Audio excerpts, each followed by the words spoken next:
Today we have 2 fights in the 7 Stars restaurant that we haven't done before the last time we were here, so we're going to take care of those 2 fights, and after that we're going to head back to Route 213 to make our way to Pastoria. And by the way, I've done the other 3 fights available off-screen already, so that is why both Togetic and Vaporeon have gained a level since the last time we have been together, so to speak. So, wow. Just wow. If you were around last night at thespeedgamers.com, you have witnessed the comeback of the century. Just a few hours before the marathon ended, we were just over $5,000. And remember, the goal was $10,000. And I feel bad for anyone who watched the marathon and missed that part, because it was one of the greatest moments in TSG history. Right up there with the epic rush to evolve Chikorita in last year's Pokémon. But yeah, basically what happened is that the guys over there had made, well, guys and gals actually, had made a bunch of hand-drawn posters in order to auction them off, and those posters honestly went for a lot than they should have. Not to say that they weren't worth anything, but wow, it's like they went for $600, $700, even one went for $1,100 just for a poster that's been hand-drawn by the folks at TSG. That was just amazing, and believe it or not, there were 4 posters, and the same guy won them all. His first name was Ammar. I don't think anyone really caught, stupid slowflakes. I don't think anyone caught his last name for sure, but it sounded like Ammar Amir or something like that. So, if today you know what my next side LP after Mario 64 is going to be, you have this Ammar fellow to thank, because we wouldn't have made the goal without him. He actually spent something like I think in total it was pretty close to 2,500, maybe even 3,000 for the posters, and that's not to mention the various folks that have been competing with him at every auction. So basically, we raised $5,000 in a snap, just like that, and everyone was like completely amazed that this was unfolding right before our eyes.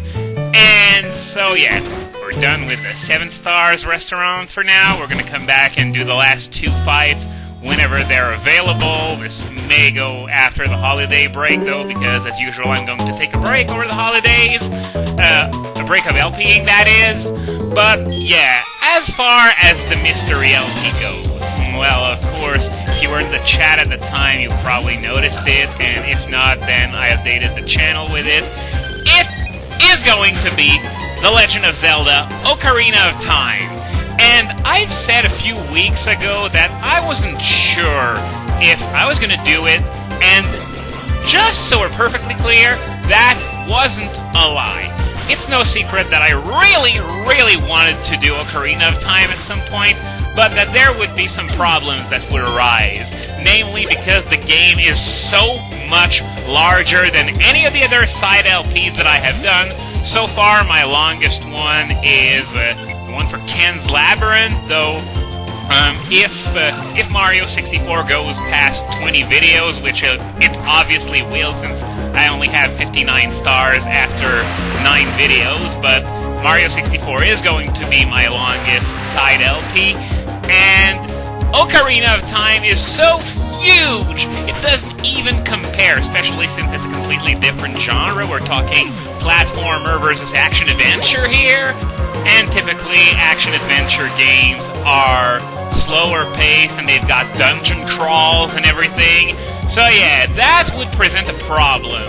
And by the way, I just sort of noticed that remember a few days ago when I said all trainers had Western Shelloses and Gastrodons? Well, that's not true at all, because this trainer here had 2 Eastern Shelloses and only 1 Western. So, yeah, my mistake. Sorry, I apologize for that. But yeah, the thing is that Ocarina of Time would take so long to make that there would be problems eventually, because side LPs are, LPs that I'll do videos of every now and then. My main thing still remains Pokemon, but the fact that I'm doing Ocarina of Time means that I'm going to have to handle this differently. So, as a result of the slower pace of the game, I'm probably going to have to end up doing many double or triple programs, maybe.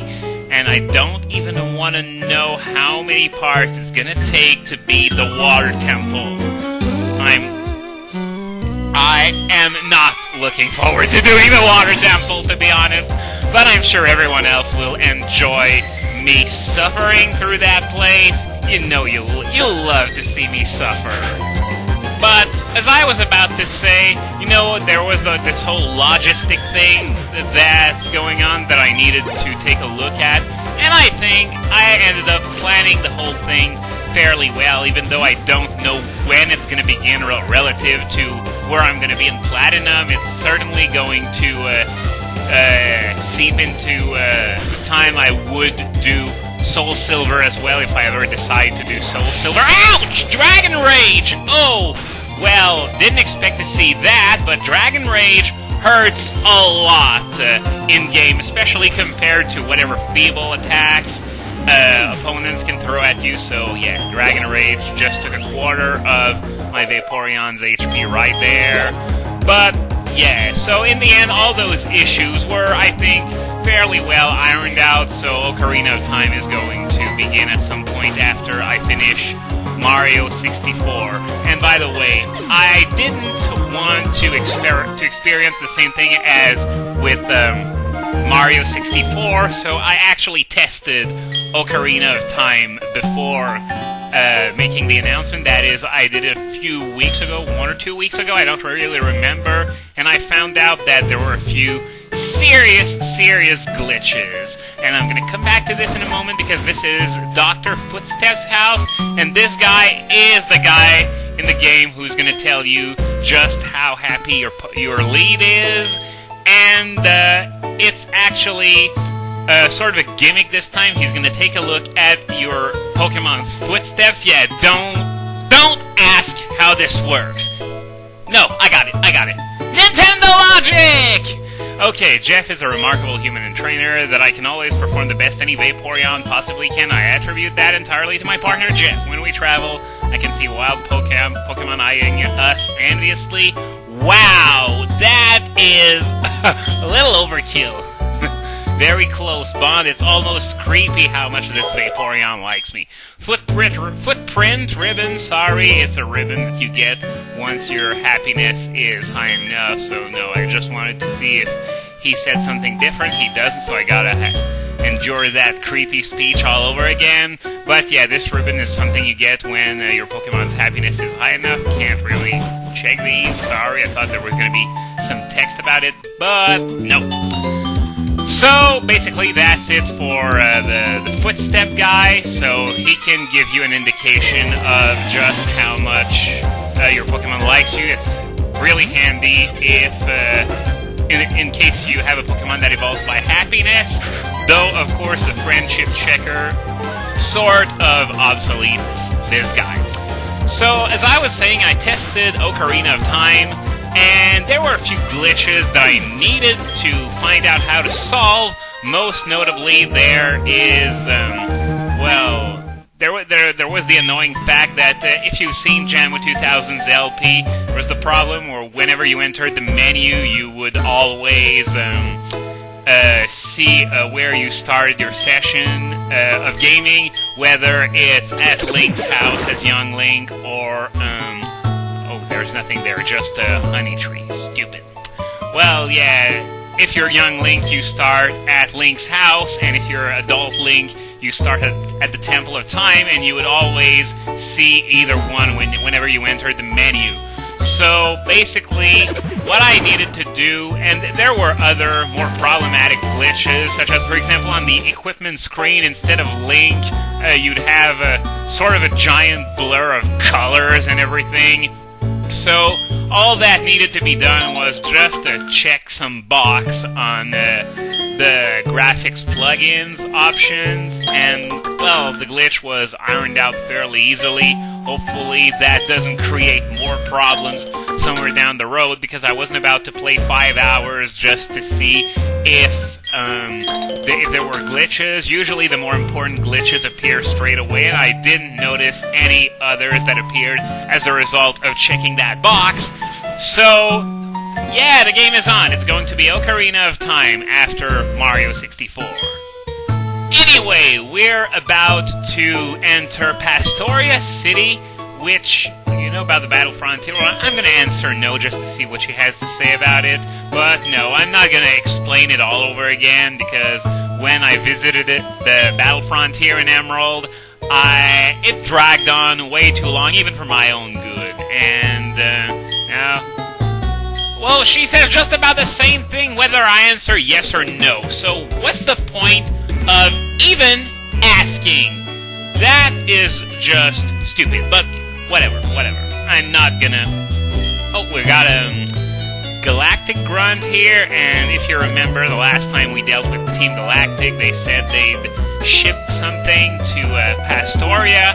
However, we made it to Pastoria before the package, which I would expect would be transported by a truck or something, but I'm one guy, on foot, and I am more effective than Team Galactic's equipment. Wow. Anyway, this is the entrance to the Great Marsh, which is widely considered to be the worst safari zone of them all. We're going to go there in the next episode, and you're going to see exactly why people hate it so much. But I'm going to keep that for the next video, though. Oh, she's got a game. It's real simple. Oh, I think I know what it is. Capture 5 or 4 more Pokemon in the same Safari game. If you can do that, I'll give you the matchup checker, which is, it's basically a Pokechat that tells you whether the Pokemon you have are compatible or not. Basically, it tells whether they're in the same group, they can breed, stuff like that. I haven't really used it because Cerebi is your friend, usually, when doing that kind of thing. And here we got some binoculars that cost $100 a pop to use, and when you use them, I'm not going to do that because I don't want to waste money for absolutely nothing, but basically it lets you know which Pokemon are in which area of the Safari Zone. There are 6 areas in total, and basically you're better off using the Poke Earth for that, unless you want to spot those very rare Pokemon that only appear on certain days. Once again, that's not dependent on the days of the week, it's just random each day. And you got Pokemon that are only found that way, such as Scoropie, you got the Carnivine, Krogunk, and a few others as well. For these, you gotta try and use the binoculars. Oh, got a Chimchar mask. Useless! As are all contest accessories. But, yeah, what was I saying? Yeah, for those rare Pokemon, you might want to use the binoculars since they're sort of random. They don't appear at all times in all areas. Pretty cool. We can see our face through there, but once again, it's entirely pointless. And we got a trainer here, but since we're already 14 minutes into this video, we're not going to fight him. I'm probably going to fight him off screen, but don't worry, I'm going to cover all the final battles against those Pokemon Center trainers once I have beaten the Elite Four, because that's when I think the trigger point is for, the final fights against each of those trainers. And by the way, yeah, it seems like I forgot a building over at the right side of town. I'm not gonna head back there quite yet. I'm gonna wait until the Safari Zone has been cleared. So just in case you were thinking of sending me a comment telling me that I forgot a building, don't even bother. Anyway, next time on Pokemon Platinum, it's probably gonna be the last part before the holiday break, we're gonna take on the horrible, horrible Great Marsh that everybody hates oh so much.